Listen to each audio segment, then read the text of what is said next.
Welcome to my channel. আজকে Indian ইকোনমির প্রথম chapter শুরু করছি। তো প্রথম চ্যাপ্টার যেটা সেটা প্রধানত ইকোনমির কিছু ধারণা আর ন্যাশনাল ইনকাম নিয়ে, জাতীয় আয় নিয়ে কিছু বলা আছে। এখানে কিছু কোশ্চেন আছে শেষে, এবং সেই কোশ্চেনগুলো এগুলোর পর হওয়ার পর তোমাদেরকে দেওয়া হবে, তোমরা প্র্যাকটিস করবে। তো প্রথমে যেটা দেখব আমরা, ইকোনমি জিনিসটা কি, অর্থনীতি যে ধারণাটা। আমরা অর্থনীতি বললেই প্রথমত আমাদের যে ধারণাটা মাথায় আসে যে অর্থনীতির জনক অ্যাডাম স্মিথের কথা, ওয়েলথ অফ নেশনস লিখেছিলেন, এবং ফরাসি বিপ্লবের সময় তার যে ভূমিকা সেটা তো অস্বীকার করা যায় না। ওয়েলথ অফ নেশন তিনি যে ফ্রান্সকে ভ্রান্ত অর্থনীতির জাদুঘর বলেছিলেন, ভারত সম্পর্কেও তিনি অনেক মতবাদ দিয়েছেন। তো অ্যাডাম স্মিথ সমস্ত ধরনের অর্থনীতি নিয়ে চর্চা করেছিলেন। পরবর্তীকালে আমরা যদি অর্থনীতির একটা স্পেসিফিক দিক সম্পদ দেখতে যাই, তাহলে ইডব্লিউ জিবারম্যান দেখতে পারি, ওয়ার্ল্ড রিসোর্সেস অ্যান্ড ইন্ডাস্ট্রিজ বলে একটা বই তিনি লিখেছিলেন। ফলত ইকোনমিক চর্চা প্রাচীনকাল থেকেই ভারত জুড়ে এবং সম্পূর্ণ বিশ্ব জুড়ে হয়ে আসছে। সাবজেক্ট হিসাবে ইকোনমিক্স যদি দেখতে চাই, তাহলে এই ইকোনমিক্স যে শব্দটা সেটা একটা এনসিয়েন্ট গ্রিক ওয়ার্ড, এবং এই গ্রিক যে শব্দটা ওইকোনমিয়া, যেটার মানে হলো management of house hold or administration. তাহলে শাসন বা গৃহ চালানোর যে পদ্ধতিটা, সেটা কি প্রাচীনকালে গ্রিসে নাম দেওয়া হয়েছিল ইকোনমিয়া থেকে। পরবর্তীকালে ইকোনমিক্স এই সাবজেক্টটা এসেছে। Economics included the study of labour. Economy মানে আমরা জানি অর্থনীতি, আর ইকোনমিক্স মানে হচ্ছে অর্থনীতি যে সাবজেক্টটা সেটা। তো অর্থনীতি দেখার জন্য আমাদের মোটামুটি land, labour, investments, money, income, production, taxes, government expenditure, এসব কিছু আরও অনেক কিছু আছে। তো মোটামুটি ল্যান্ড, লেবার, ইনভেস্টমেন্ট এগুলো আমরা দেখি। একটা সংগঠন চাই, গোষ্ঠী চাই, তো এন্টারপ্রেনিওর বলতে পারি আমরা। তো ল্যান্ড, লেবার তো এগুলো অবশ্যই চাই, ভূমি চাই, শ্রমিক চাই, মূলধন চাই, ক্যাপিটাল চাই। ইকোনমিক্সে দেখতে গেলে এগুলোকে চাই। Adam Smith regarded as the father of the economics যে বিষয় অর্থনীতি, তার জনক অ্যাডাম স্মিথকে আমরা জানি। তিনি একটা বই লিখেছিলেন, ওয়েলথ অফ নেশনস। তো ওয়েলথ অফ নেশনস বলে তিনি একটা বই লিখেছিলেন। নেক্সট আমরা দেখব যে ব্রাঞ্চেস অফ ইকোনমিক্সের কী কী ভাগ আছে, ব্রাঞ্চ আছে। তো প্রথমত আমরা যে ইকোনমিক্সটার সঙ্গে অভ্যস্ত সেটা হলো micro economy.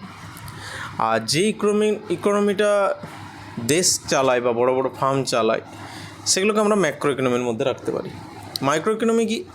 It examine the behaviour of basic elements in the economy including individual agents such as household and farms.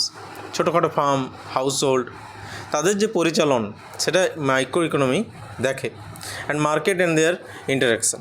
Micro economy ক্ষুদ্র স্তরের ইকোনমিকে বর্ণনা করে। অন্যদিকে ম্যাক্রো ইকোনমি যেটা, সেটা concern with how the overall economy works. Overall যে economy দেশের ক্ষেত্রে, একটা বড় কোম্পানির ক্ষেত্রে, it studies such things as employment, GDP and inflation.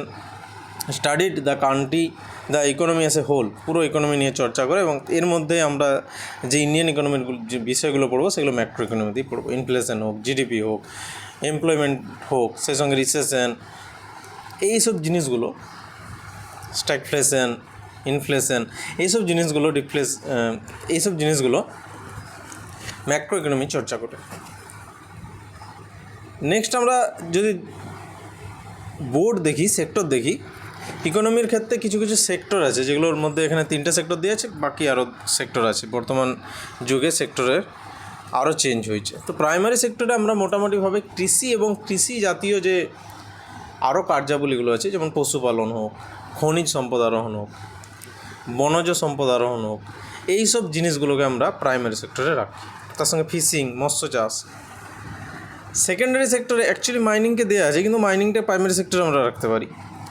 Secondary সেক্টরে যেটা, মাইনিং থেকে যে শিল্পগুলো, ম্যানুফ্যাকচারিং তৈরি হচ্ছে, manufacturing, electricity, gas, construction, water supply, এই জিনিসগুলোকে আমরা সেকেন্ডারি সেক্টরে রাখবো। টার্সিয়ারি যেটা সেক্টর, সেটা business, transport, communication, banking, insurance, real estate, বিভিন্ন যে সার্ভিসগুলো দেওয়া হয়, এটাকে সার্ভিস সেক্টর বলা হয়। টার্সিয়ারি সেক্টরটাকে, সেই সার্ভিসগুলো দেওয়া হয়, সেগুলোকে টার্সিয়ারি। এবার ইন্ডিয়ান ইকোনমিকে মোটামুটি 3 ভাগে আমরা ডিটেলসে ব্যাখ্যা করি, যার মধ্যে কার কতটা পার্সেন্টেজ আছে। এছাড়াও দুটো ইকোনমির কথা আমরা দেখতে পাই, যে কোয়াটারনারি ইকোনমি। কোয়াটারনারি মানে অর্থাৎ চতুর্থ সারির কার্যাবলী। কোয়াটারনারিতে কিছু উচ্চস্তরের প্রফেসর, সায়েন্টিস্ট, গবেষণার কথা থাকে। কুইনারি যেটা, সেটা আধুনিক যে এআই দেখতে পাচ্ছি আমরা, আরও যে বড় বড় সিইও, তো আরও যে ম্যানেজমেন্ট, তো এইসব জিনিসগুলো আমরা অ্যাকচুয়ালি দেখতে পারি কুইনারি অর্থাৎ পঞ্চম সারির কার্যাবলীতে। জিডিপি সেক্টর ওয়াইজ যদি ভাগ করা হয়, তাহলে আমাদের ভারতের ক্ষেত্রে সবচেয়ে বেশি জিডিপি যেটা আছে টার্সিয়ারি সেক্টর অর্থাৎ পরিষেবা ক্ষেত্র। এখানে 53.89% আছে, এটা বাড়া কমা হয়। মোটামুটি 50 থেকে 55 মধ্যে থাকে টার্সিয়ারি সেক্টর। সেকেন্ডারি মোটামুটি 24 থেকে 28, আর প্রাইমারি যেটা সেটা মোটামুটি 18 থেকে 24, এভাবে চলতে থাকে জিডিপি সেক্টরগুলো। সেক্টর ওয়াইজ যে কন্ট্রিবিউশন জিডিপিতে, সেগুলো আমরা দেখতে পাই। কিন্তু প্রাইমারি সেক্টরে যদিও আয় কম, ভারতের জাতীয় আয় যেটাকে আমরা ন্যাশনাল ইনকাম বলি, সেটা যদিও কম, বা জিডিপি যদি বলতে চাই আমরা গ্রস ডোমেস্টিক প্রোডাক্ট বা গ্রস ভ্যালু অ্যাডেডও যদি বলতে চাই জিভিএ, সেগুলোর ক্ষেত্রে প্রাইমারি সেক্টর কম অবদান। কিন্তু প্রাইমারি সেক্টরে ভারতের যে নির্ভরশীলতা জনসংখ্যার, সেটা বেশি।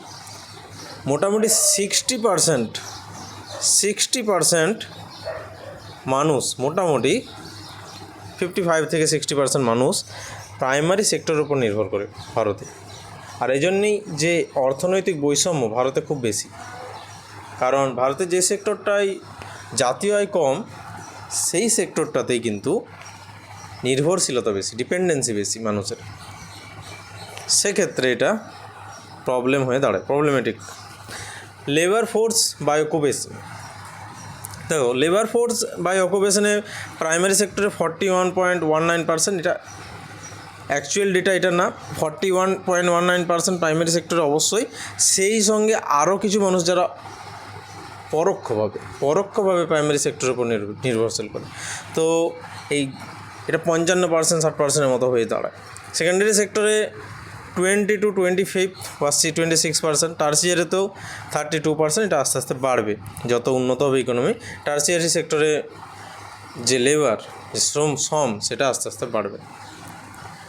যদিও দিনের পর দিন আস্তে আস্তে যত দিন যাচ্ছে, প্রাইমারি সেক্টর থেকে শ্রমিক সংখ্যা, লেবার সংখ্যা কমে আসছে।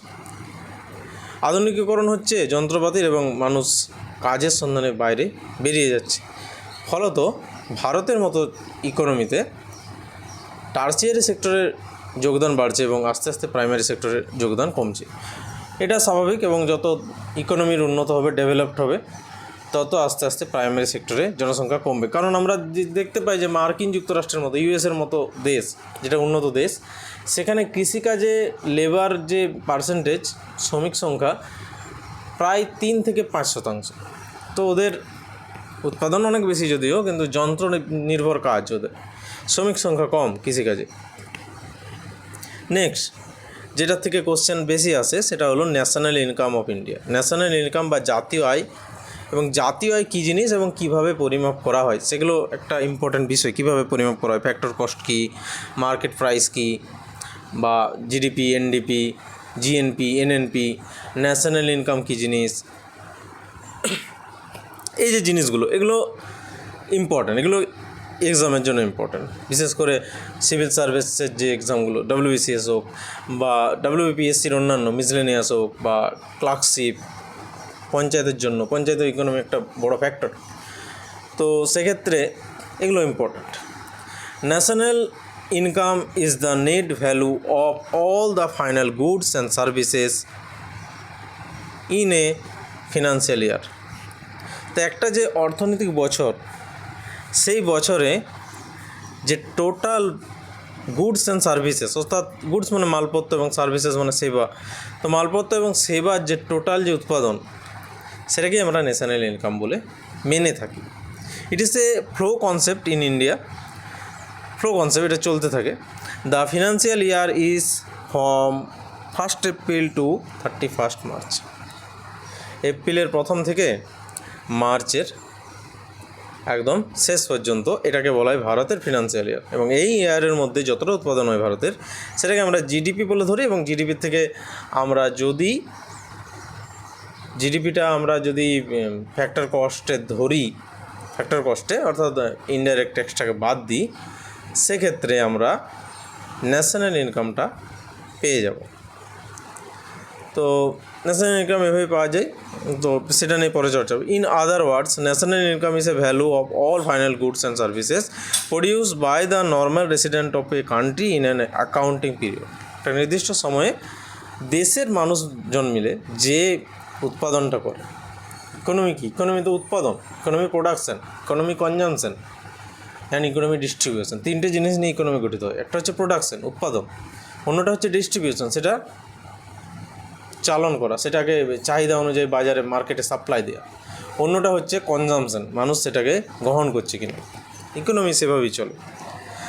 তো সেটাকেই ন্যাশনাল ইনকাম বলা হচ্ছে। কিন্তু রেসিডেন্ট হতে হবে যে দেশের ন্যাশনাল ইনকাম মেজার করা হবে, সেই দেশের মানুষদের দ্বারা যতটা উৎপাদন হচ্ছে। সেই মানুষ যদি দেশের মধ্যে থাকে তাও, সেই মানুষ যদি দেশের বাইরে থাকে তাও, দেশের বাইরে যারা কাজ করতে যায় তারা রেমিটেন্স পাঠায়, সেটাও ন্যাশনাল ইনকামে ধরা হবে। দেশের বাইরে যারা ভারতীয় ব্যক্তি যারা এমবেসিতে আছে অন্যান্য দেশে, তাদের যে ইনকামটা সেটাকেও ন্যাশনাল ইনকামে ধরা হবে। তো দেশের মানুষের যে রোজগার, সে যে দেশের মানুষ যেখানেই থাকুক, সে টোটাল রোজগারটাকে আমরা ন্যাশনাল ইনকামে ধরছি। জিডিপি সেটা নয়, জিডিপিটা দেশের মধ্যে যা রোজগার হচ্ছে, দেশের মধ্যে যেটা উৎপাদন হচ্ছে, এবং দেশের মধ্যে যেটা উৎপাদন হচ্ছে সেটা যদি বিদেশের ব্যক্তি এসেও করে, সেটাকেও জিডিপিতে ধরা হয়। অন্যদিকে ন্যাশনাল ইনকামটা আলাদা জিনিস, সেটা মানুষদের দ্বারা যে ইনকামটা হয়, মানুষ যদি দেশের বাইরে থাকে তাও তার ইনকামটা ধরা হয়। তো এই জিনিসটার মধ্যে একটা তফাৎ আছে। জিডিপির সঙ্গে ন্যাশনাল ইনকামের এটাই তফাৎ যে ন্যাশনাল ইনকাম সিটিজেনদের ইনকাম ধরে, নাগরিকদের ইনকাম, আর যেটা জিডিপি সেটা দেশের মধ্যেকার ইনকাম, সেটা নাগরিক সিটিজেন না, দেশের মধ্যে যারা আছে তাদের টোটাল ইনকাম বা উৎপাদন, আমরা প্রোডাকশান যেটা বলতে থাকি, কস্ট ভ্যালু অ্যাডেড যেটাকে বলি। ন্যাশনাল আয় যে মানে জাতীয় আয় যে পরিমাপের ব্যাপারটা, সেটা স্বাধীনতার আগে থেকে হয়ে আসছে এবং এটার একটা সুনির্দিষ্ট ইতিহাস আছে। History of national income in India, তোমরা শুনে থাকবে দাদাভাই নওরোজির কথা। গ্র্যান্ড ওল্ড ম্যান বলা হয় ভারতে, grand old man of India বলা হয় তাকে বলা হয়। এবং তিনি একটা বই লিখেছিলেন, poverty and British rule of India. এবং বইটা লিখে তিনি ব্রিটিশ পার্লামেন্টে গিয়েছিলেন এবং তিনি দেখিয়েছিলেন ব্রিটিশদের যে কীভাবে তারা প্লান্ডার করছে, লুট করছে, এবং ভারত থেকে কত লুট করে নিয়েছে ইতিমধ্যে, সেটারও তিনি হিসাব দিয়েছিলেন। এবং তার সঙ্গে তিনি ভারতের যে ন্যাশনাল ইনকাম তার একটা ধারণা দিয়েছিলেন। সেই সময় জাতীয় আয় মাপার ব্যাপারটা বা ন্যাশনাল ইনকাম মেজার করার ব্যাপারটা শুরু হয়। তো এখানে first attempt was made by Dadabhai Naoroji 1868 খ্রিস্টাব্দে তিনি প্রথম ভারতের জাতীয় আয় পরিমাপের ব্যাপারটা আনেন। সেখানে তিনি অ্যানুয়াল পার ক্যাপিটা ইনকাম দেখিয়েছিলেন যে পার ক্যাপিটা ইনকাম এটা একটা ডেভেলপমেন্টের একটা বিষয়। আমরা যদি জিডিপি দেখি, জিডিপিটাকে কিন্তু যে কান্ট্রির ডেভেলপমেন্ট সেটাকে আনে না, কান্ট্রির গ্রোথটাকে আনে। গ্রোথ আর ডেভেলপমেন্টের একটা সুনির্দিষ্ট তফাৎ আছে। গ্রোথ আমরা শুধু ইকোনমির ক্ষেত্রে দেখতে পাই যে অর্থনীতি কতটা বড় হলো, ডেভেলপমেন্ট সেটা না। ডেভেলপমেন্ট হচ্ছে উন্নয়ন, সেটা মানে মানুষ হোক, কান্ট্রির পরিবেশ হোক, সামাজিক অবস্থা, বাস্তুতন্ত্র এবং সমস্ত কিছু মিশে থাকে। কিন্তু এখানে যে অ্যানুয়াল পার ক্যাপিটা ইনকাম হচ্ছে, এটা মানুষের মাথা পিছু আয়। সেখানে বৈষম্যটা দেখা যায়, গরিব এবং ধনীদের যে বৈষম্য, সেটা মাথা পিছু আয়েই দেখা যায়। সেক্ষেত্রে অ্যানুয়াল পার ক্যাপিটা ইনকাম ভারতে 20 টাকা ছিল সেই সময় মাথা পিছু উৎপাদন। এবং মাথা পিছু উৎপাদন 20 টাকা মানে কারো রোজগার 20 টাকাও নয়, কারো রোজগার তার নিচেও ছিল, আবার কারো রোজগার 20,000-এরও বেশি ছিল। সেক্ষেত্রে গড়টা হয়ে দাঁড়িয়েছে 20 টাকা।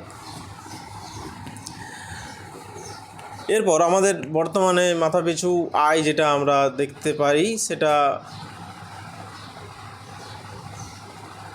মাথাপিছু আয় 25,000 কি সামথিং বছরে, এই ধরনের কিছু একটা দেখতে পাই আমরা, 25,000 বা তার বেশি। First attempt was made by Dadabhai Naoroji in 1816। তো এটা দেখলাম। তো ফার্স্ট সায়েন্টিফিক অ্যাটেম্প, যেটা ফার্স্ট সায়েন্টিফিক মেথডে অ্যাটেম্প করা হয়েছিল, সেটা বানানো হয়েছিল 1931 থেকে 32-এ। VKRV Rao, he computed 62 as per capita income of India. তিনি 62 টাকা দিয়েছিলেন এবং সায়েন্টিফিকভাবেই করেছিলেন। এবং 1931-32 সেটাও ব্রিটিশ যুগ ছিল।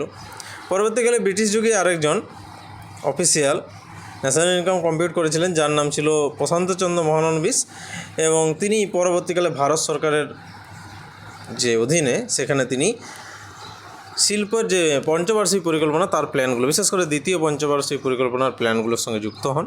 বিখ্যাত একজন স্ট্যাটিস্টিশিয়ান ছিলেন, রাশি তত্ত্ববিদ। এবং 1948 থেকে 49 তিনি পার ক্যাপিটা ইনকাম মাপেন 225 টাকা মানুষের। তো স্বাধীনতার পর কিছুটা ভালো হয়েছিল পার ক্যাপিটা ইনকাম। এবং ডিভিসি, যেটা দামোদর ভ্যালি কর্পোরেশন, সেটার সঙ্গেও তিনি জড়িত ছিলেন, PC Mahalanobis. At present national income is computed NSO মানে ন্যাশনাল স্ট্যাটিস্টিক্যাল অফিস। এনএসও বর্তমানে ন্যাশনাল ইনকাম কম্পিউট করে।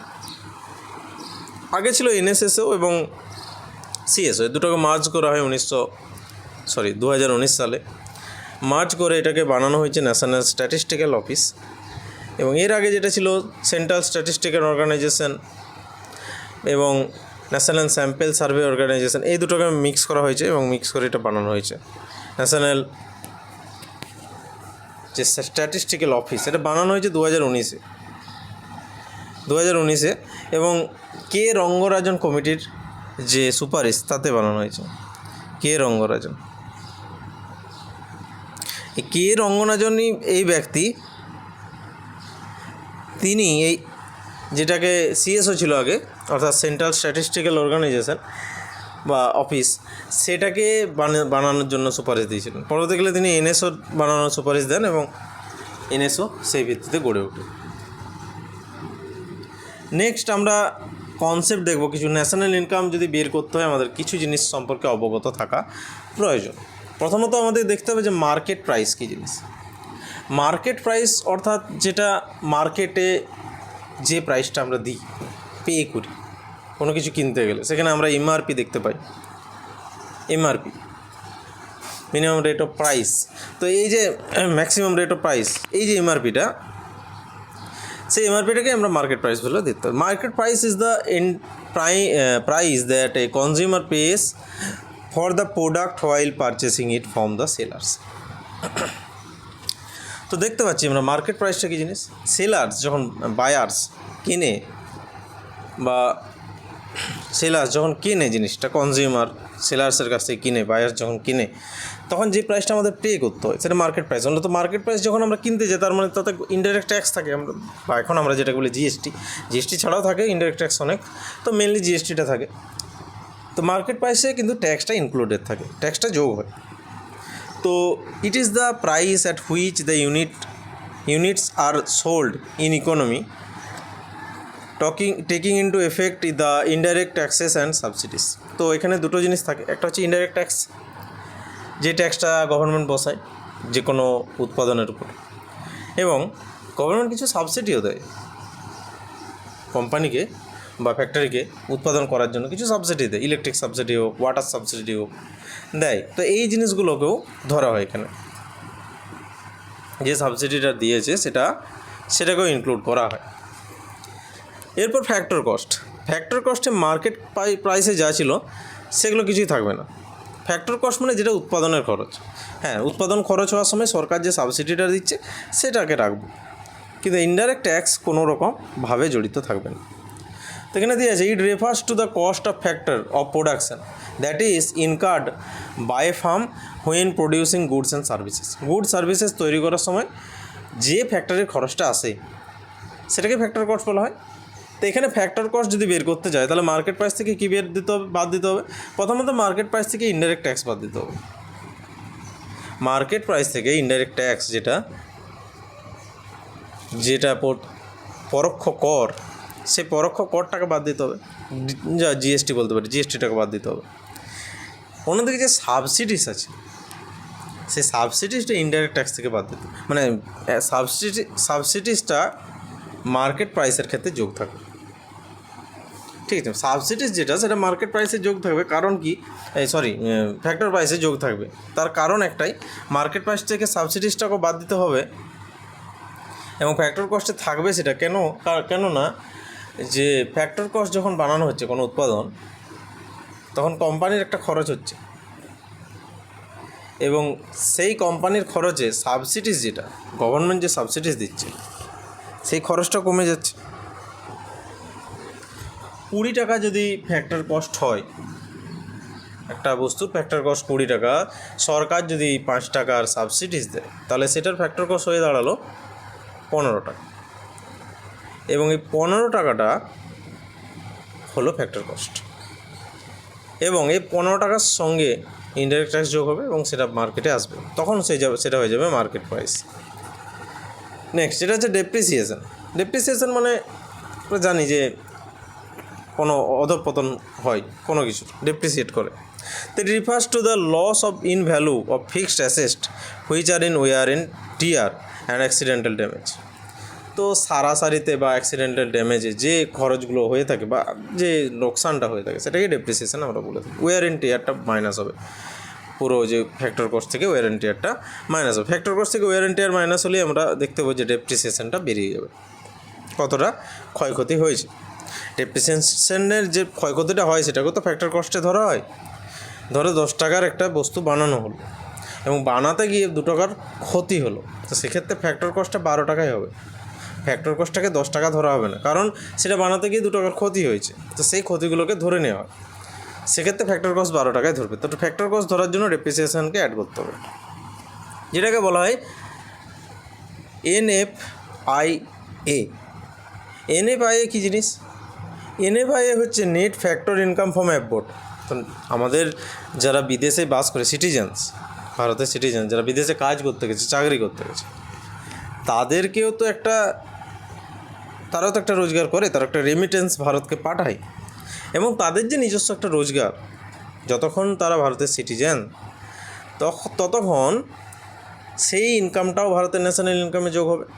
তো সেই জন্য এটাকেও যোগ করা হয় ন্যাশনাল ইনকামে, NFIA, যেটাকে আমরা বলি যে national factor income from abroad, বা বিদেশ থেকে যে আয়টা আসে। Difference between factor incomes earned by normal resident of India who are temporarily residence in abroad and factor income earned by non-residents temporarily residing in India। তাহলে আমাদের যে net factor income সেটা কী জিনিস?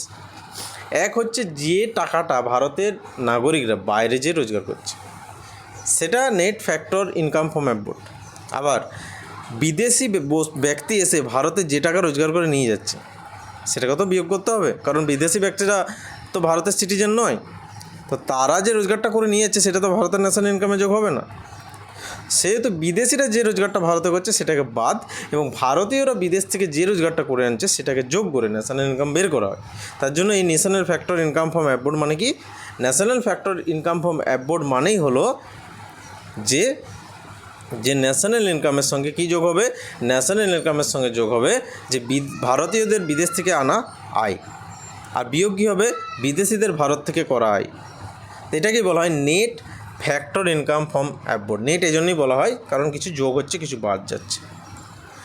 এরপর দুটো জিডিপির কনসেপ্ট আছে, একটা হচ্ছে রিয়েল, একটা নমিনাল। নমিনাল মানে একটা বছরের জিডিপি। নমিনালটা কি? নমিনালটা অ্যাকচুয়ালি একটা বছরের। ইট is the market value of all goods and services produce in India or in a country in a financial year. একটা বছর, একটা নির্দিষ্ট বছরে যে উৎপাদনটা হচ্ছে সেটাকে আমরা নমিনাল জিডিপি বলবো, গ্রস ডোমেস্টিক প্রোডাক্ট। কিন্তু রিয়েল জিডিপি কোনটাকে বলবো? যে একটা বছরে উৎপাদন হচ্ছে সেটাকে বলবো না। রিয়েল জিডিপির সঙ্গে ইনফ্লেশন অ্যাডজাস্ট হবে। ইনফ্লেশন কতটা বেড়েছে, ইনফ্লেশন কতটা হয়েছে সেটা যোগ হবে। তো real GDP is an inflation adjusted measure that reflects the value of all goods and services produce by an economy in a given year. একটা ইয়ার দেওয়া থাকবে, তার বেসিসে এটাকে বের করতে হয়। Express in a constant price, একটা কনস্ট্যান্ট প্রাইস দেওয়া থাকবে সেই ইয়ারের বেসিসে। ধরো আমাদের ন্যাশনাল ইনকাম বা রিয়েল জিডিপি যদি বের করতে হয় তাহলে আমাদের 2016 হিসাবে বের করতে হবে। 16তে যে রেট ছিল, যে কনস্ট্যান্ট প্রাইস ছিল, সেই প্রাইসের হিসাবে আজকের ইনফ্লেশন অ্যাডজাস্টেড হয়ে জিডিপির পরিমাণটা কত সেটাকে নির্ধারণ করা হয় রিয়েল জিডিপি। আমরা যে জিডিপিটার কথা দেখি যে 6% growth, 6.5% growth, fastest growth of world, এটাকে আমরা নমিনাল জিডিপি দেখি। এটাকে যদি আমরা রিয়েল জিডিপি করে দেখতে চাই তাহলে হয়তো দেখতে পাবো যে আমাদের গ্রোথটা খুবই কম, কারণ আমাদের গ্রোথের সাথে সাথে ইনফ্লেশন বাড়ছে। ইনফ্লেশন যেহেতু প্রচুর পরিমাণে বাড়ছে সেহেতু রিয়েল জিডিপিটা আমাদের ভারতের ক্ষেত্রে কম হবে। রিয়েল জিডিপির উৎপাদনে ভারত পিছিয়ে থাকবে, কিন্তু নমিনাল জিডিপির ক্ষেত্রে ভারত বিশ্বের মধ্যে ফাস্টেস্ট গ্রোয়িং যাকে বলে। 6.5 বা আরও ক্যাপাসিটি আছে, আরও ক্যাপাবিলিটি আছে ভারতে, কিন্তু বর্তমান কয়েক বছরে ভারতের ইকোনমির যে অবক্ষয় সেটা দেখা যাচ্ছে, শুরু হয়েছে। রিজার্ভ ব্যাঙ্ক অফ ইন্ডিয়া বারবার ঘোষণা করছে, বিভিন্ন সতর্কতামূলক ঘোষণা তারা জানাচ্ছেন, এবং তারা জানাচ্ছেন আরও যে ভারতের অর্থনীতিকে বা ভারতের যে অর্থ রুপিয়া, সেই রুপিয়াকে শক্তিশালী করার কথা তারা বারবার বলছেন। গভর্নমেন্টও বারবার আবেদন জানাচ্ছেন মানুষের কাছে যে দেশীয় বস্তুতে ফিরে যেতে, যেমন সেই বঙ্গভঙ্গ আন্দোলনের সময় হয়েছিল, জাতীয় সমস্ত কিছু চেয়েছিল মানুষ, এই জিনিসগুলো। নেক্সট হচ্ছে জিডিপি ডিফ্লেটর। ডিফ্লেটর কী জিনিস? ডিফ্লেটর মনে হচ্ছে জিডিপির একটা শতাংশ বের করতে হয়, যে ডিফ্লেশনটা আমাদের বোঝায় যে নমিনাল জিডিপির সঙ্গে রিয়েল জিডিপির যে তফাৎটা। তো সেই জন্য জিডিপি ডিফ্লেটর এমন একটা জিনিস যেখানে nominal GDP by real GDP সেটার একটা পার্সেন্টেজ বের করতে হয়, এবং নমিনাল জিডিপির সঙ্গে যেমন ওই যেটা আমাদের ক্রয় মূল্য বাই বিক্রয় মূল্য ইন্টু 100%, এরকম একটা যেমন পার্সেন্টেজ বেরোয় আর কি, বিক্রয় মূল্য বাই ক্রয় মূল্য ইন্টু 100%, ওই লাভের যে প্রফিটের পার্সেন্টেজ, এই ধরনের nominal GDP by real GDP into 100। তো nominal GDP is GDP at current price. এটাও বুঝতে হবে যে জিডিপি অ্যাট কারেন্ট প্রাইস মানে কি, যে বর্তমান যে দাম তার উপর ভিত্তি করে নমিনাল জিডিপি আসছে আমাদের। কিন্তু real GDP is base year or constant price. একটা বেস ইয়ার ধরা হয় 2016 হোক, 2017 হোক, সেই ইয়ারে যে প্রাইসটা ছিল, যে কারেন্ট প্রাইসটা ছিল, সেই প্রাইস হিসাবে ইনফ্লেশন অ্যাডজাস্ট হয়ে আজকের জিডিপিটার মান কী, সেটাকে আমরা জিডিপি ডিফ্লেটারে দেখাতে পারি। তো এখানে এই জিনিসটা ইম্পর্টেন্ট, এক্সামে আসে যে নমিনাল জিডিপিটা কী। নমিনাল জিডিপি হচ্ছে কারেন্ট প্রাইসের ভিত্তিতে বের করা হয়, আর রিয়েল জিডিপিটা একটা বেস প্রাইস বা কনস্ট্যান্ট প্রাইসের ভিত্তিতে তৈরি করা হয়। তো ভারতের ক্ষেত্রে যে ইয়ারটা কনস্ট্যান্ট ইয়ারটা, সেই ইয়ারটা ধরেই সেই ইয়ারটাকে বেস ধরেই রিয়েল জিডিপিটা বের করা হয়। এরপর যে জিডিপির যে কনসেপ্টগুলো আছে, যেমন এনডিপি, জিডিপি বা জিএনপি, এনএনপি, এই যে জিনিসগুলো, এগুলো কি? জিডিপি তো আমরা জানলাম যে জিডিপি হচ্ছে গ্রস ডোমেস্টিক প্রোডাক্ট বা গ্রস ভ্যালু অ্যাডেড হয়ে যা কিছু তৈরি হয়। যেমন আমাদের আগের বছর ভারতে যদি 100 টাকার মধ্যে 100 টাকা রোজগার হয়েছিল, এবছর যদি 110 টাকা রোজগার হয়, সেক্ষেত্রে আমাদের যে 10 টাকা, সেটাই হলো জিডিপির গ্রোথ। 10% গ্রোথ রেট হয়ে গেল, এবং এই 10 টাকাটা হচ্ছে গ্রস ভ্যালু অ্যাড হলো নতুন করে, 100 টাকার সঙ্গে 10 টাকা আরও অ্যাড হলো। তো এই জিনিসটাকে আমরা জিডিপি বলতে পারি, গ্রস ডোমেস্টিক প্রোডাক্ট, এবং জিডিপির হার বেরোলো 10%। এইভাবে আমরা দেখতে পাই জিডিপির গ্রোথ রেট। এবার জিডিপি থেকে এনডিপি আনার জন্য আমাদের কী করতে হবে? প্রথমত জিডিপি থেকে এনডিপি মানে ডেপ্রিসিয়েশন বাদ, মানে ওয়ার অ্যান্ড টিয়ারে বা অ্যাক্সিডেন্টাল যে ড্যামেজ সেটা হচ্ছে, সেটাকে বাদ দিলে আমরা এনডিপি পাই। এই নেট সবসময় বাদ যাবে কিছু কিছু জিনিস। তো এইখানে নেট ডোমেস্টিক প্রোডাক্ট করতে গেলে গ্রসের সঙ্গে কী বাদ যাবে? ডেপ্রিসিয়েশন, ক্ষয়ক্ষতিটা। তো NDP is an annual measure of the economic output of a nation. এনডিপিটা কি? একটা বছরের উৎপাদন, that is adjusted to account for depreciation and it's calculated by subtracting depreciation from the GDP. মানে এটাই দাঁড়ালো যে জিডিপি থেকে যে ক্ষয়ক্ষতিটা হয়েছে একটা অ্যাকাউন্টিং ইয়ারে পুরো দেশের মধ্যে যে কোনো কারণেই হোক, সেই ডেপ্রিসিয়েশনটা মাইনাস করে দিতে হবে, সেই ক্ষয়ক্ষতির পরিমাণটাকে মাইনাস করে টোটাল যে উৎপাদন তার থেকে মাইনাস করলেই সেটা বেরিয়ে যাবে নেট উৎপাদন, নেট ডোমেস্টিক প্রোডাক্ট। নেক্সট যেটা আসছে গ্রস ন্যাশনাল প্রোডাক্ট। এখানে গ্রস আছে মানে টোটাল, আর ন্যাশনাল প্রোডাক্ট মানে কি? জিডিপির ক্ষেত্রে আমি কি বলেছিলাম যে গ্রস ডোমেস্টিক প্রোডাক্টটা একটা দেশের যে উৎপাদন, কিন্তু যেটা ন্যাশনাল প্রোডাক্ট সেক্ষেত্রে দেশের না, ন্যাশনাল বলতে যারা সিটিজেন, ন্যাশনালের যারা সিটিজেন, সেই সিটিজেনদের যে রোজগার সেটাকে জিএনপি বলা হয়, টোটাল রোজগারটা সিটিজেনদের। তো ন্যাশনাল বা গ্রস ন্যাশনাল প্রোডাক্ট কী জিনিস?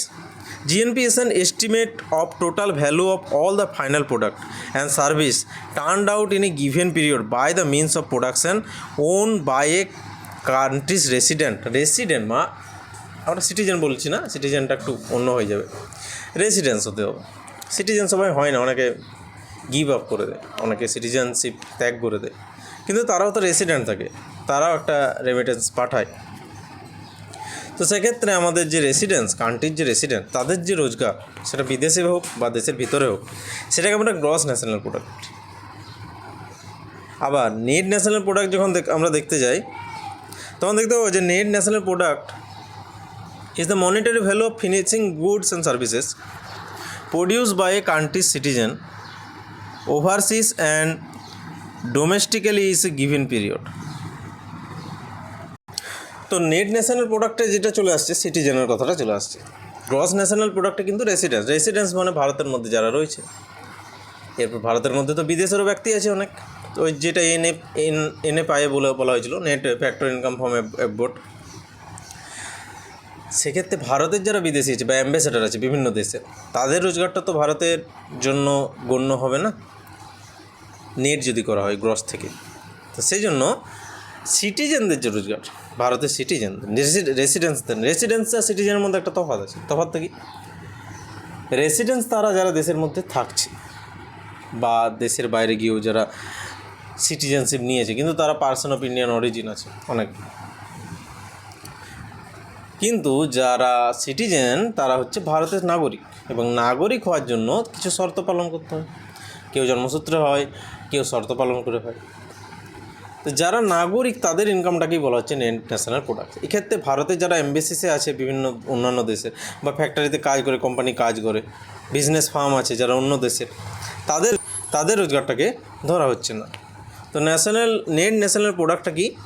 নেট ন্যাশনাল প্রোডাক্ট হলো জিএনপির থেকে বাদ যাবে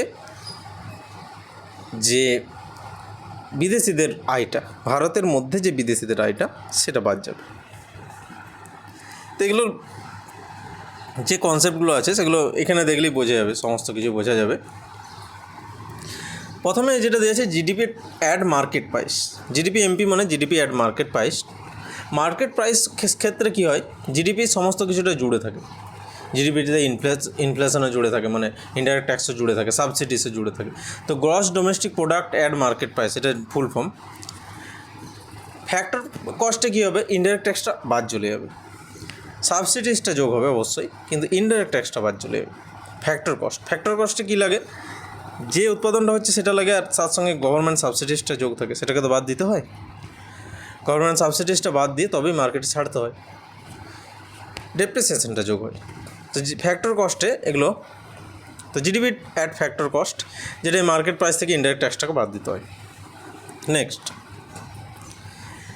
এবং সাবসিডিসটাকেও বাদ দিতে হয়, গভর্নমেন্ট যে টাকাটা দিয়েছে সেটাকে তো ফ্যাক্টর কস্টে ধরা চলবে না।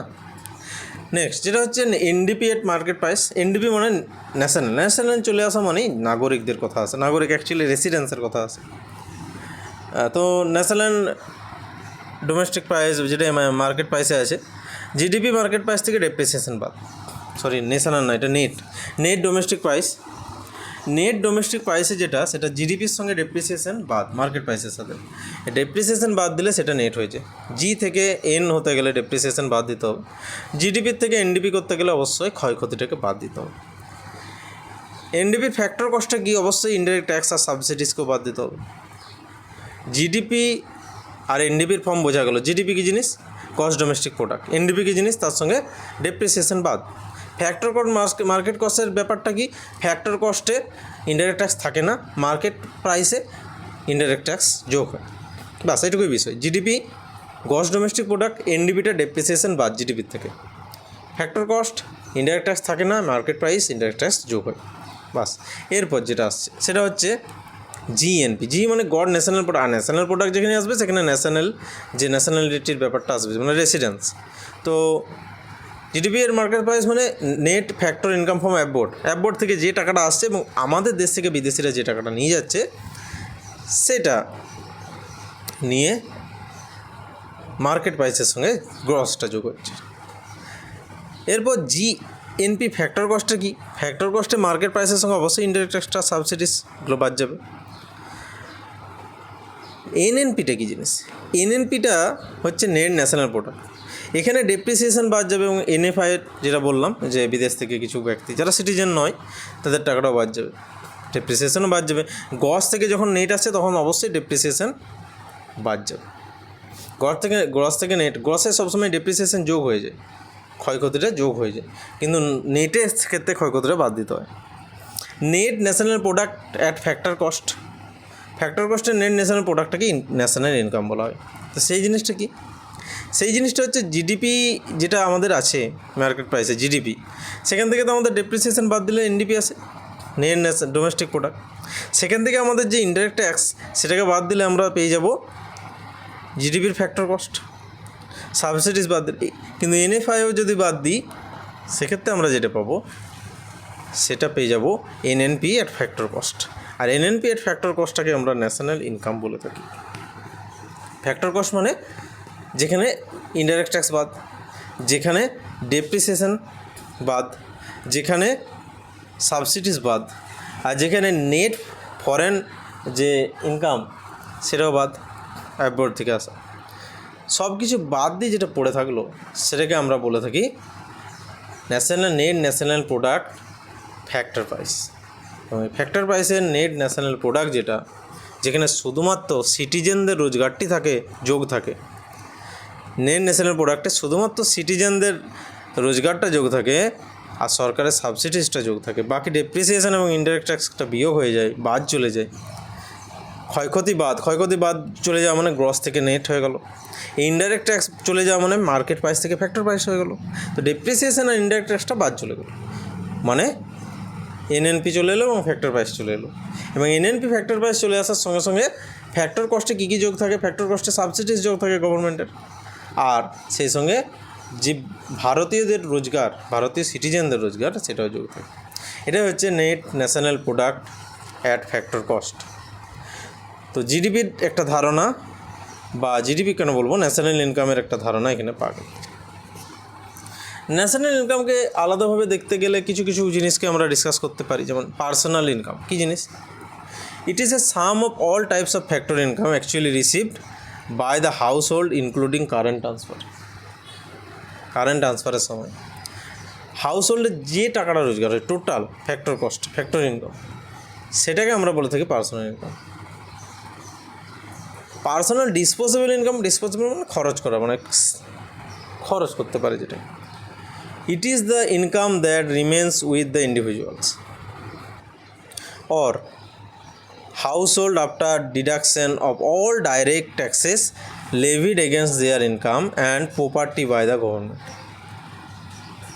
মানে যে অর্থটা আছে ইন্ডিভিজুয়ালসের কাছে বা হাউসহোল্ডের কাছে, সেখান থেকে ডাইরেক্ট ট্যাক্স এবং প্রপার্টি ট্যাক্স, এই বিভিন্ন ট্যাক্সগুলোকে বাদ দিলে যে টাকাটা পাবলিক অ্যাকচুয়ালি খরচ করতে পারে, যে টাকাটা সরকার খরচ করতে পারে। আমার ধরো কেউ বেতন পাচ্ছে 30,000, কিন্তু তার সমস্ত কিছু কেটে কোটে বেতনটা হাতে আসে 25,000। এই 25,000টা তার খরচ করার সীমা। এই 25,000 খরচটা কি পার্সোনাল ডিসপোজেবল ইনকাম বলে। আর যখন এই 5,000টা আরও অ্যাড হয়ে 30,000ই থাকবে, সেটাকে পার্সোনাল ইনকাম বলা। সেক্ষেত্রে ডাইরেক্ট ট্যাক্সটা যোগ হচ্ছে না, পার্সোনাল ইনকামে ডাইরেক্ট ট্যাক্সটাকেও ধরা হচ্ছে, কিন্তু পার্সোনাল ডিসপোজেবল মানে খরচ করার যে ক্ষমতা, খরচ করার জন্য যে ইনকামটা, সেটা ডাইরেক্ট ট্যাক্সটাকে বাদ দেওয়া হচ্ছে, বা কোনো পিএফ ডিএফ যে অ্যাকাউন্ট সেগুলোকে বাদ দেওয়া হচ্ছে। নেক্সট হচ্ছে মেথড। ইনকাম মাপার যে মেথড থাকে, কিছু ইনকাম কীভাবে মাপা হবে, ন্যাশনাল ইনকাম মাপার যে মেথডগুলো, তার মধ্যে 3টে মেথড আছে। একটা হচ্ছে প্রোডাক্ট মেথড, একটা হচ্ছে ইনকাম মেথড, একটা হচ্ছে এক্সপেন্ডিচার মেথড। উৎপাদনের জন্য আয় করার এবং ব্যয় করার 3 ধরনের মেথড আছে। একটা হচ্ছে this is also called output method or value added method. Output যেটা বেরিয়ে আসছে বা ভ্যালু অ্যাড হচ্ছে নতুন নতুন, এটা product. Under this method GDP at market price is computed which is different between the value of output or intermediate consumption of all the 3 sector. 3টা sector থেকে যেটা বেরিয়ে আসছে। এবং মার্কেট প্রাইস মানে অল ইনক্লুডেড মানে ইনডাইরেক্ট ট্যাক্স ইনক্লুডেড, মার্কেট প্রাইসে depreciation included, হ্যাঁ সাবসিডিজটা ইনক্লুডেড নয়। এরপর যেটা সেটা হলো ইনকাম মেথড। ইনকাম মেথডে কি, this is called distribution method. Income distribute করা হয়। Under this method factor income under the following 3 major heads are added to compute national net domestic product factor price. Net domestic product factor প্রাইসে কেন করা হয় এটা income মেথডটা? কারণ এক্ষেত্রে কি নেট ডোমেস্টিক প্রোডাক্টে কী হয়, ডেপ্রিসিয়েশনটা বাদ যায়। তো ডেপ্রিসিয়েশনটা বাদ গিয়ে যেটা পড়ে থাকে সেটা ইনকাম থাকে, ক্ষয়ক্ষতিটা বাদ গিয়ে। কোনো কিছু যদি কেউ কৃষিকাজও করে, তার যে ক্ষয়ক্ষতিটা হয় সেই ক্ষয়ক্ষতিটা ভরপাই তার হয় না, সে যেটুকু উৎপাদন করে তারই দাম পায়, সেটাকে ইনকাম মেথডের মতো ধরা হয় আমরা। তো কম্পেনসেশন টু এমপ্লয়িজ, কম্পেনসেশন ক্ষতিপূরণ যেটা, অপারেটিং সারপ্লাস বা mixed income from self employed, সমস্ত কিছু ধরে এটাকে নেট ডোমেস্টিক প্রোডাক্ট ফ্যাক্টর প্রাইসে রাখা হয়, যেটাকে আমরা বলি ইনকাম মেথড, যেটাকে আমরা ডিস্ট্রিবিউশন মেথডও বলি। Expenditure method, this is also called total outlay method. Total যে আউটলেটা আমরা পাচ্ছি, একটা ধারণা পাচ্ছি এক্সপেন্ডিচার, খরচ।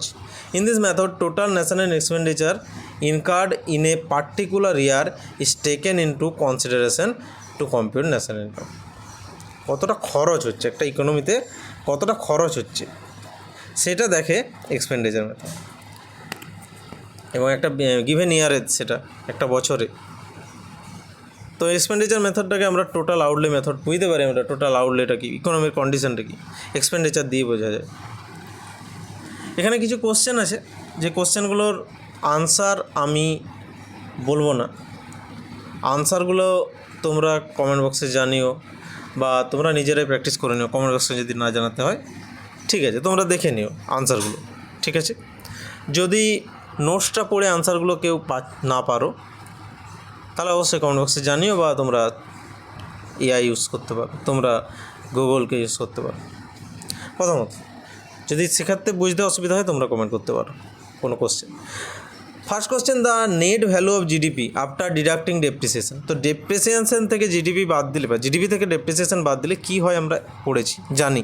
তো এখানে এটা আমরা করতে পারবো সহজেই। নেক্সট দুটো আছে, while calculating GNP, gross national product, income generated by foreigners in a country is taken into consideration. বিদেশিরা যে দেশের মধ্যে, আমাদের দেশের মধ্যে যে বিদেশিদের আয়টা, সেটা কি ধরা হয় জিএনপি ক্যালকুলেশন করার সময়? বা while calculating GNP, income generated national of a country outside the country is taken into account. আমাদের দেশের মানুষ যারা বাইরে আছে, সেটাকে কি জিএনপির জন্য ধরা হয়? এটা আমরা দেখব। হ্যাঁ, আমরা জানি জিএনপির জন্য ধরা হয়। জিএনপির জন্য কী ধরা হয়? Net factor income from aboard, মানে হ্যাঁ, আমরা যে বিদেশিদের ইনকামটা ধরি না, বাদ দিই, কিন্তু ভারতীয়রা যারা বিদেশে যে ইনকাম করছে সেটাকে ধরি। তো এক্ষেত্রে তোমরা দেখে করবে এটা। আর এনএনপি হয়ে গেলে ডেপ্রিসিয়েশনটা বাদ যায় জিএনপি থেকে, আর কিছু না। এনএনপিতে শুধুমাত্র ডেপ্রিসিয়েশনটা বাড়ছে, ক্ষয়ক্ষতিটা বাড়ছে। ক্ষয়ক্ষতি বলতে এখানের ক্ষয়ক্ষতিটা ওয়ার অ্যান্ড টিয়ার নয়, এখানের ক্ষয়ক্ষতি বলতে আমরা বলতে পারি যে এমবিসিতে যারা আছে, বিদেশি ব্যক্তি বা ফ্যাক্টরিতে কাজ করছে, আবার যারা সিটিজেন ভারতের অন্যান্য দেশে আছে, সেটাকে আমরা লাভ করতে পারি। সেক্ষেত্রে জিএনপি মানে minus depreciation, GNP minus depreciation মানে NNP. Next, consider the following statement and undefined right. তো কী আছে এখানে? National income is the monetary value of all final goods and services produced. National ইনকামটা কি? মনিটারি ভ্যালু, যত final goods তৈরি হচ্ছে সেটার। Depreciation is deducted from gross value to get net value. এটা তো অবশ্যই ঠিক, কিন্তু ন্যাশনাল ইনকাম কি পুরো মনিটারি ভ্যালুটা যেটা তৈরি হচ্ছে অল গুডস অ্যান্ড সার্ভিসেস? তো কোনটা ঠিক? When depreciation is deducted from GNP the net value is, জিএনপির সঙ্গে যদি ডেপ্রিসিয়েশন বাদ যায়, জিএর সঙ্গে যদি ডেপ্রিসিয়েশন বাদ যায়, অবশ্যই এন আসে। তো তোমরা করবে এটা। Next, what is the base year is used to calculate per capita income in India? Per capita income ইন্ডিয়ার দেখার জন্য কোনটা বেস ইয়ার? এগুলোর মধ্যে বেস ইয়ার কোনটা? Which sector contribute the most two India's economy? কোনটা বেশি কন্ট্রিবিউট করে ইন্ডিয়ান ইকোনমিতে? এতগুলো সেক্টর আছে, তার মধ্যে ম্যানুফ্যাকচারিং মানে শিল্পর ক্ষেত্রে, শিল্প না সার্ভিস সেক্টর না এগ্রিকালচার না স্মল স্কেল, কোনটার বেশি কন্ট্রিবিউশন আছে ভারতের ইকোনমিতে? Which state of India currently has the highest per capita income? Goa, Delhi, Maharashtra, Punjab. ছোটোখাটো স্টেটগুলোই বেশি হয়, বেশি পার ক্যাপিটা ইনকামে যায়, যদিও বড়ো স্টেট হিসাবে মহারাষ্ট্র, অবশ্যই মহারাষ্ট্র, তামিলনাড়ু এগুলো আছে, পাঞ্জাব আছে। পাঞ্জাবের পার ক্যাপিটা ইনকাম খুব ভালো। National income is also called, national ইনকামকে কী বলা হয়? এক তো ন্যাশনাল ইনকাম মানে নেট হতে হবে, তো নেট ন্যাশনাল প্রোডাক্ট হতে হবে। এরপর এখানে আছে ফ্যাক্টর কস্ট আর মার্কেট প্রাইস। মার্কেট প্রাইসে কী হয়? মার্কেট প্রাইসে ইনডাইরেক্ট ট্যাক্সটা যোগ থাকে, কিন্তু ন্যাশনাল ইনকাম বের করতে গেলে ইনডাইরেক্ট ট্যাক্স বাদ দিতে হয়। তো সেক্ষেত্রে ন্যাশনাল ইনকাম কি ইনডাইরেক্ট ট্যাক্সকে বাদ দেয়, মানে factor cost. NNP at factor cost বলে দিলাম, কিন্তু এটা করতেই পারো। Next, national income in India is estimated by, কারা ন্যাশনাল ইনকামকে এস্টিমেট করে? এখানে বর্তমানে যেটা করে এনএসও, ন্যাশনাল স্ট্যাটিস্টিক্যাল অফিস। কিন্তু আগে যেটা যারা করতো প্ল্যানিং কমিশন না সেন্ট্রাল স্ট্যাটিস্টিক্যাল অর্গানাইজেশন, এই ফাইন্যান্স কমিশন না ইন্ডিয়ান স্ট্যাটিস্টিক্যাল ইনস্টিটিউট, আগে এই চারটার মধ্যে একজন করতো। তো এটাও দিতে পারে এক্সামে। বর্তমানে এনএসও করে, যেটা 2019 সালে গঠন করা হয়েছিল রঙ্গরাজন কমিটির নেতৃত্বে। এতদূর ছিল ইন্ডিয়ান ইকোনমির ক্লাস কেমন লাগছে অবশ্যই কমেন্ট বক্সে জানিও। তোমাদের যদি আরও কোনো ক্লাসের প্রয়োজন হয় কোনো বিষয় পার্টিকুলারলি, সেটাও জানিও। আজকে এখানেই ক্লাসটা শেষ করছি। ধন্যবাদ সকলকে।